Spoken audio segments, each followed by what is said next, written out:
there, it's Mrs. Tremblay. Welcome to Unit 6. I am sure you will come to find out that this unit is totally radical.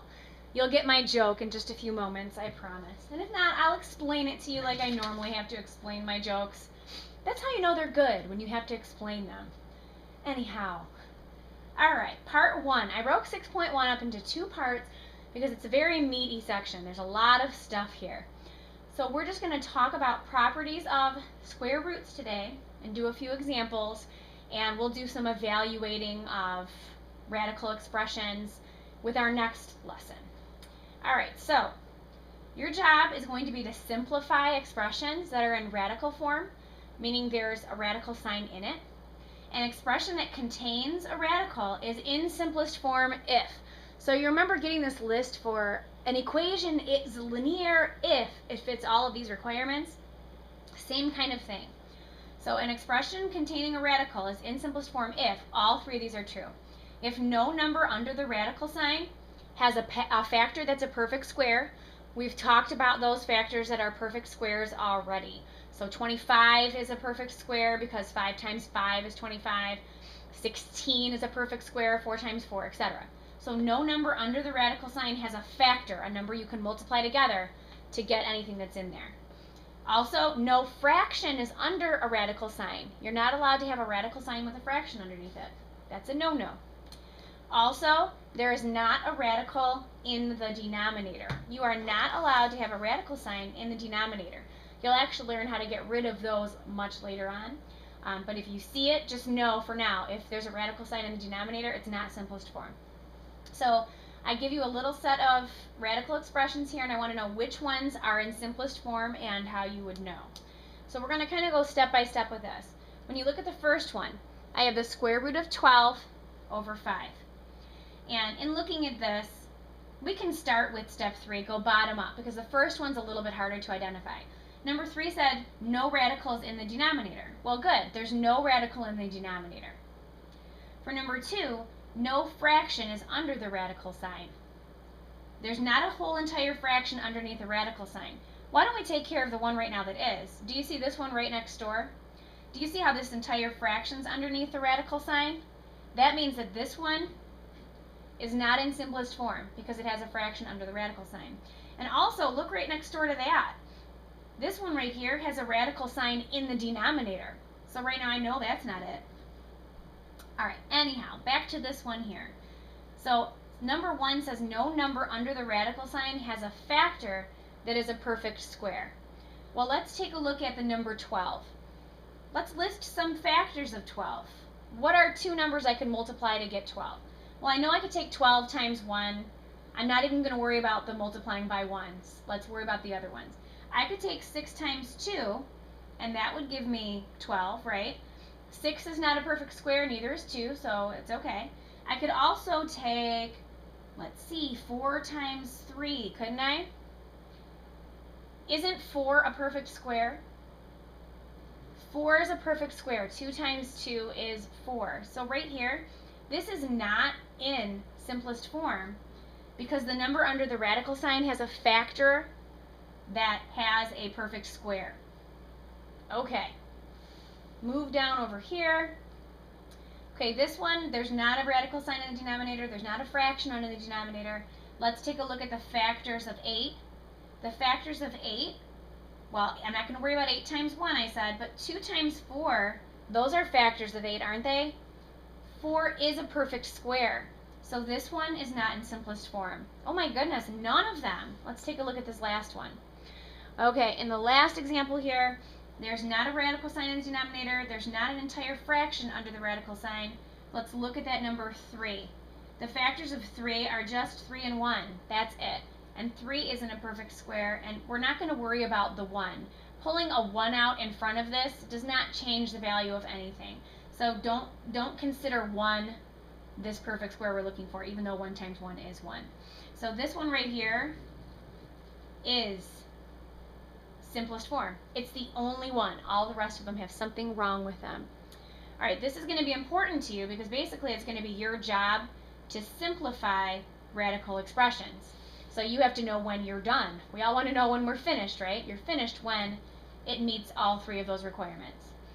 There are two properties that are going to help you simplify radical expressions. The first one is called the product property of square roots. And yes, product means multiplication, so it's dealing with multiplication. So basically, underneath this radical sign I have x times y, and this is saying that the square root of this number times the square root of this number is equal to that. So it kind of allows you to break it up. So numbers with that, let's say I had the square root of 50. Well, the square root of 50 is the same as the square root of 25 times 2, right? 25 times 2 equals 50. So you can break this up, and notice 25 is a perfect square, right? So the square root of 25 is 5. If you find a perfect square inside the radical, you get to bring it out. You bring out the square root of it. And 2 is not a perfect square, so I'm going to leave that 2 inside. We have a lot of examples today, so if this isn't making sense just yet, don't worry, it will. This is just showing you why we're able to do what we're going to use, and I'll spend a lot more time on it, I promise you. Okay, another thing that you can use, because this right here, this isn't in simplest form, right? You're not allowed to have a fraction underneath a radical sign. This means the same thing as this. So the square root of a over b is the same as the square root of a over the square root of b. So that means that I could rewrite this to start as the square root of 3 over the square root of 4. The square root of 3 is not a perfect square, but the square root of 4 is. 2 squared is 4, so I get to pull out that 2. Alright, maybe you're thinking, why can't I just type the square root of 3 divided by 4 into my calculator? We are not going to be dealing with any decimals today. We're going to be giving our lovely perfect answers, and we're going to write our answers with the radicals. That's the most exact way to do it. With decimals, we would end up having to round those decimals whenever you don't have a perfect square. And I want us to have the closest exact answer, and that's not rounding. So just in case you're wondering, right, you can't just type that in. Okay, so let's begin. When you're simplifying a radical expression, you want to try to factor it using the greatest perfect square factor. That makes the process much, much simpler. A lot of us, though, we don't see those perfect square factors right off the bat. I know I gave you a little sheet to kind of help you out with what the perfect squares are, so you might want to have those handy and just try dividing the number underneath the radical sign by some of those perfect squares to see if it actually goes in there. And then you can find the largest one. If you are really savvy with your multiplication facts, then this will probably be a lot faster. If you're not, there's still hope, I promise. It just will take a little bit longer. Okay, I'm going to kind of guide you through this whole process. I'm not going to jump right to the perfect square because I don't think that most of us are able to do that. So bear with me on this first example here. Your job is to simplify the square root of 150. Now you might be thinking, but there's not a fraction and there's not a radical in the denominator. But the first thing I said was that no number under the radical sign can have a factor that's a perfect square. So we need to think about what the factors of 150 are. Let's think of a couple of numbers that we can multiply together to get 150. I'm going to write down a bunch of scenarios here. So for 150, I think the first one that sticks out in my mind is the 15 times 10. So I could write this as that. That gives me the same thing. That's that product property of square roots. I also know that 30 times 5, that works. I also know that 6 times 25, that will work. So, and there's a few more ways. I'm not going to bore you with every single way, but basically you could have chosen any one of these as your first step. And what I normally do, I realize that the property says this and it separates it out. When I write these, I usually prefer to write it like that. So I'm still breaking it up. I'm just saving myself a little bit of time instead of having to write that radical sign twice. Now in looking at 15 times 10, neither of those are perfect roots, are they? However, they can both be broken down even more. So if you don't go straight to the greatest perfect square, then what I want you to do is I want you to use the strategy of breaking it down till you can't break it down anymore. Just like me on the dance floor. Yeah, that's not believable at all, is it? Okay, anyway, 15 and 10, neither of those are prime, so let's break this down even more. 15, I can do 3 times 5, right? And that gives me my 15. And with 10, I can do 2 times 5. So I just took 150 and broke it down into 3 times 5 times 2 times 5. That will give me 150. All of those are prime, right? Once you get to the point where all of them are prime, then we're going to look for repeating values. Because isn't a number times itself, that's what's going to give you that perfect square? We'll see how you have a 5 and another 5. 5 times 5 is 25. That means the square root of 5 times 5 is 5, right? So if you see a pair of numbers that match in here, you get to break them out. We're going to bring them outside because 5 times 5 is 25. That means the square root of 25 is 5. Now you're left with a 3 and a 2, right? Those don't repeat. They don't get to get out. This is like, okay, look at this is jail, and we have a 5, and he needs a buddy to break out. So if they have a buddy, they can break out. If they don't have a buddy, they're stuck inside. I know, I can't think of anything else. Hopefully that's okay and no one's offended. It's just, it works. Okay, so inside here I still have a 3 times a 2. So I can rewrite this expression as, I'm not going to write 3 times 2, that's not simplest form. 3 times 2 is 6. The factors of 6 are 3 and 2. That means this doesn't have any perfect square factors. This is my answer. I know. Sounds like fun, doesn't it? Just wait till you turn the paper over and see how many examples we're going to do. I know, don't freak out. It's okay. I have to go into detail, though. All right, let's say that instead of choosing 15 times 10, you chose the 30 times 5. You would probably have written it like this. We're going to keep breaking it down. 30 can be broken down into, I don't know, you want to call it 6 times 5? Or let's call it 3 times 10. And then times 5. So the 30 we've replaced with 3 times 10. We still have the times 5. 3 and 5 are prime, but 10 is not. So I'm going to rewrite this as 3 times. I can break up 10 into 5 times 2. And I still have that times 5. Now, do you see how 5 has a buddy so they get to break out? Yep. So I'm going to bring the 5 outside because the square root of 5 times 5 is 5. These are both prime, so I don't have any prime factors left, and 3 times 2 is 6. Notice we got the same answer, right? So it doesn't really matter what factors you choose in the beginning as long as you break it down till you can't break it down anymore. All right, let's say that you chose 6 times 25 instead. Do you see that 25 is a perfect square? So instead of having to look for a partner, we know that 25, the square root of 25 is 5. We can break that out and we're still left with the square root of 6.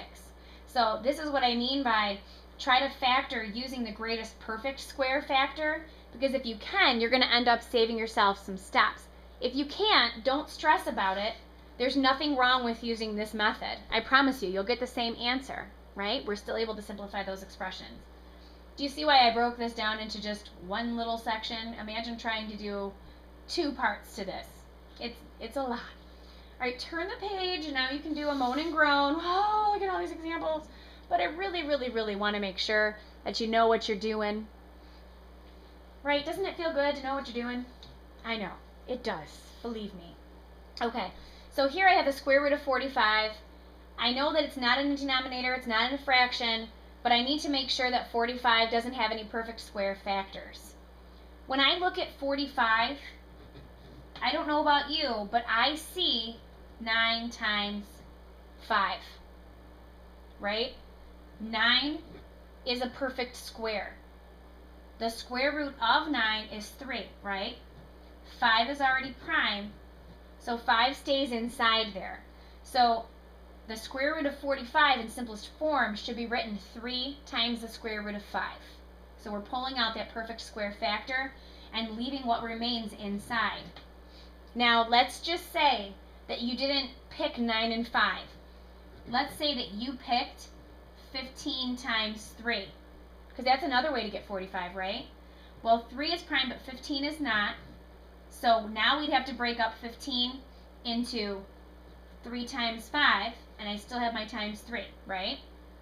Now, 3 and 5 are not perfect squares, but if you have 2 3's, I know that 3 squared is 9, so I can pull it out. Or you can see, oh, I have two of the same, so they get to bust out. So I'm going to pull that out because the square root of 3 times 3 is 9. 3 times 3 is 9, and the square root of 9 is 3. So the 3 gets to come out, and you'd still be left with 3 times the square root of 5. It's always easier if you're able to identify that largest perfect square, though, first off. Because wasn't that a lot easier? Yes. Okay, now we have the square root of 28. The square root of 28. So I'm going to break this up. I can break up 28 into, hopefully you're thinking not 14 times 2. Hopefully you're thinking 7 times 4, right? Because 4 is a perfect square. If you see that one of the factors is a perfect square, then take the square root of it. It's under the radical sign. That's what you're supposed to do. The square root of 4 is 2. 7 is prime, so I leave it alone. So this in simplest form is just 2 times the square root of 7. 7 can't come out because 7 is not a perfect square. You have to be perfect. You have to have perfect behavior in order to break out. Okay, let's try another one. 18.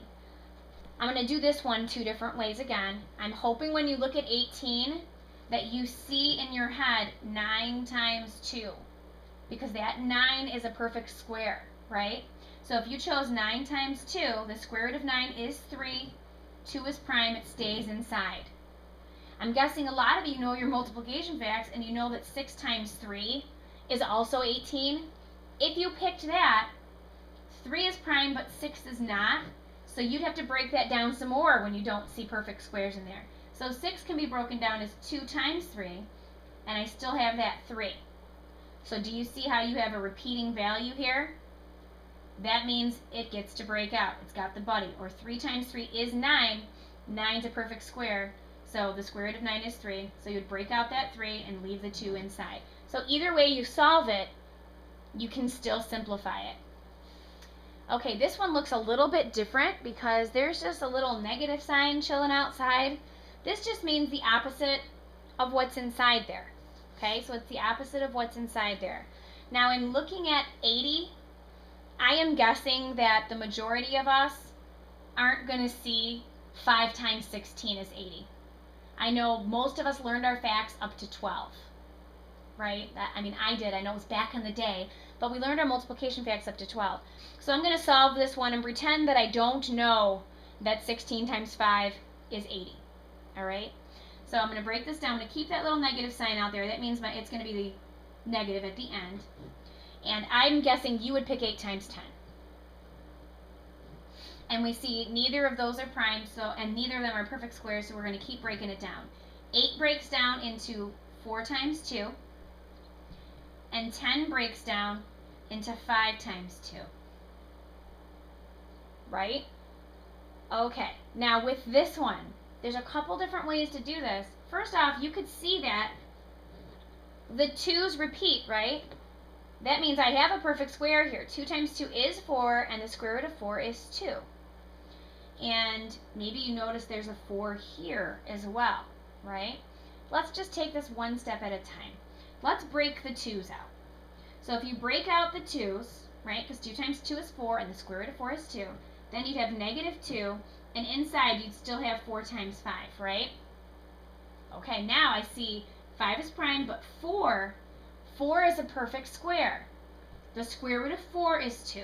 So that means another 2 gets to come out. So I'm going to be left with negative 2 times that 2. And the 5 is still inside. To simplify this, you'd multiply those together, and you'd have negative 4 times the square root of 5.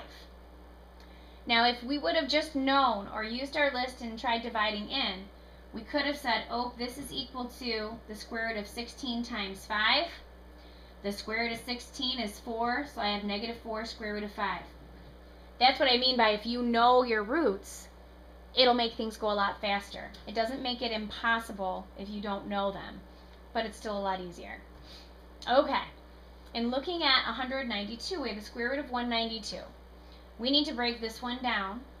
This one does have a pretty large perfect square inside of it.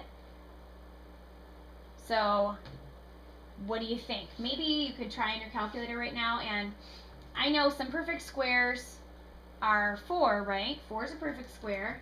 If you take 192 divided by 4, it comes out to 48. So 4 times 48, that would work, but 48 is a pretty big number still. All right, so up from, I know that 4 is a perfect square. The next one would be 5 squared, which is 25, but that's not going to work for this number that ends in a 2. No. 6, the next one would be 6 squared is 36, right? So if you take 192 and you divide it by 36, you get a decimal, so that's not going to work. 7 squared is 49, so 192 divided by 49, that gives me a decimal, that's not going to work. The next one would be 8 squared, right? 8 squared is 64. If you take 192 divided by 64, you get 3. 3 is prime. So right now, you could take 64 times 3.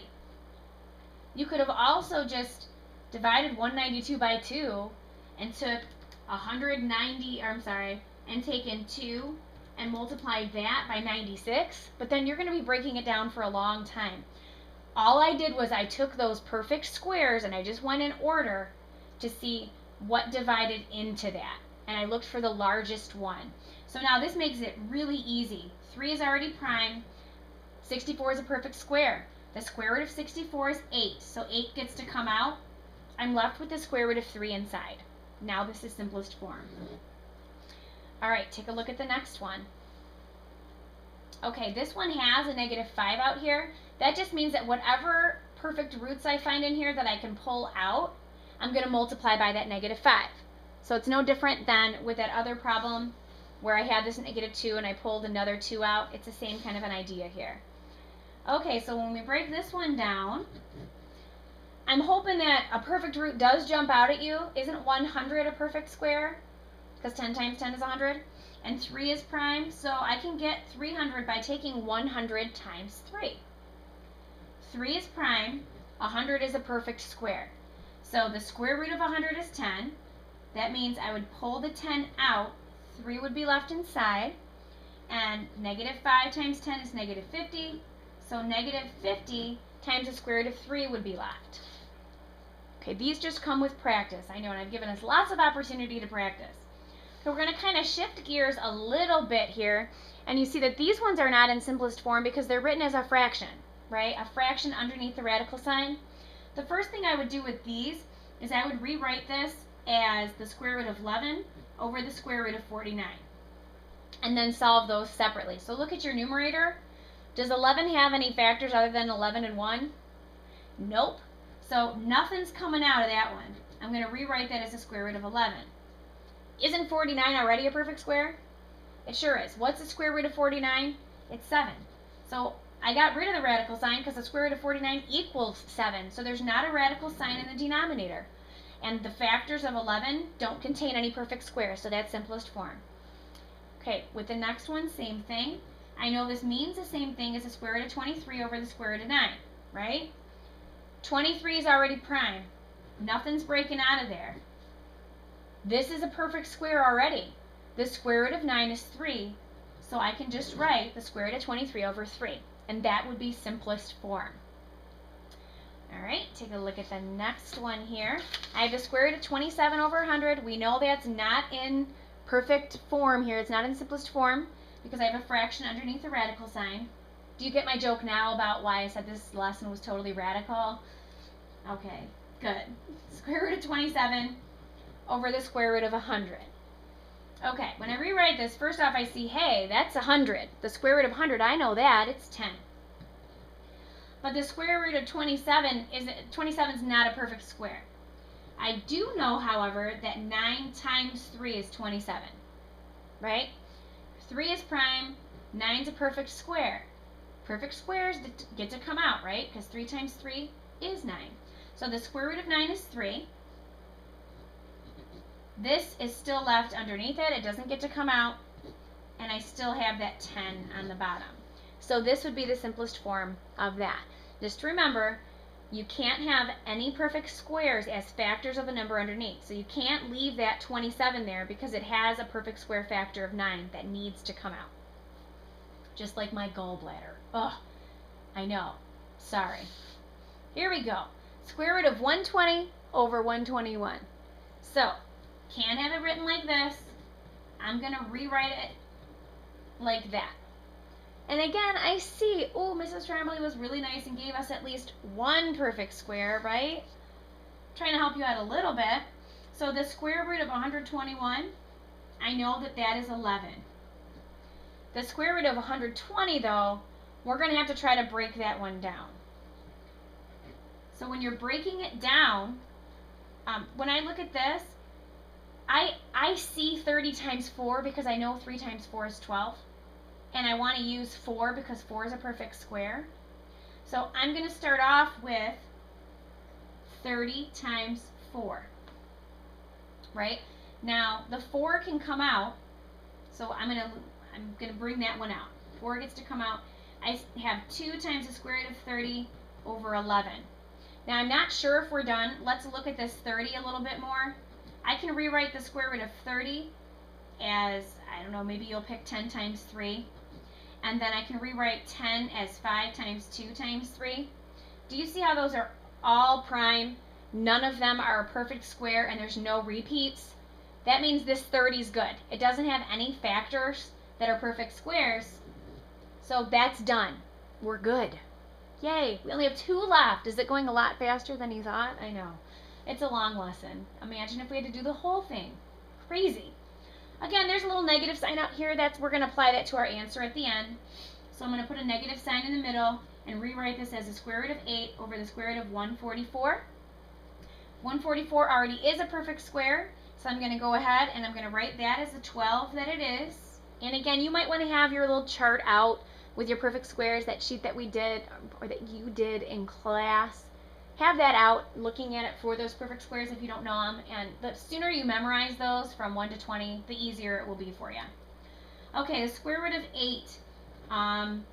It's not a perfect square. I know I can get 8 by doing 4 times 2.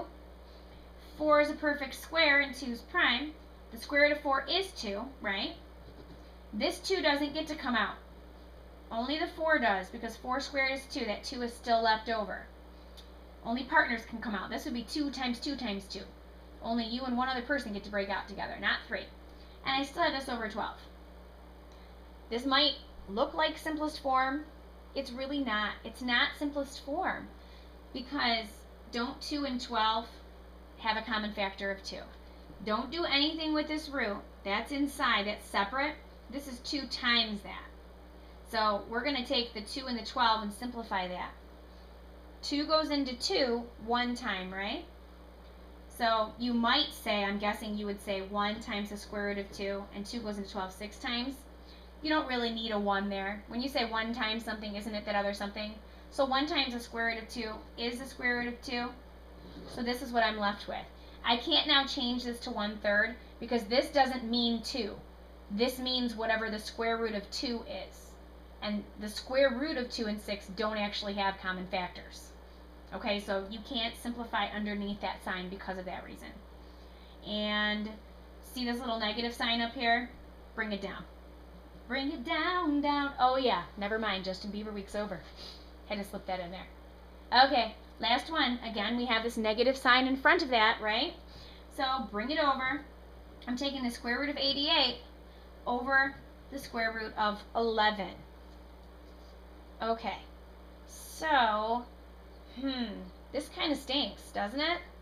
And we're not allowed to have a radical sign in the denominator, and 11 is actually, it's prime, so what on earth can we do? Well, these other ones, do you see how we saw, oh, this is, the square root of 144 is 12, and oh, that's 11. We had some roots we could pull out. If you look at these other examples, can you take 27 divided by 100 and get a nice whole number? No, just like you can't with 23 over 9, and you can't with 120 over 121, and you can't with this. But can you simplify 88 over 11? You sure can. So rather than jumping from here to there, I did this because that's probably what you would do. You get used to it. But what I'd like you to do is, I'd like you to first look at what's underneath this radical sign and see if it does divide into a whole number. Because isn't it a lot easier than trying to deal with this little mess over here? to just say, what's the square root of? What's 88 divided by 11? It's 8. Isn't this a lot easier to try to simplify than that? The answer is yes, big time. So 8, that's not prime. Let's break it down. 8 breaks down into 4 times 2. 2 is a perfect square, so it gets to come out. The square root of 4 is 2. So I'm going to put negative with that 2. And I have the 2 left inside. And thank goodness we are finally done. I'm sorry for the length of it, but I wanted to make sure you got it. See ya.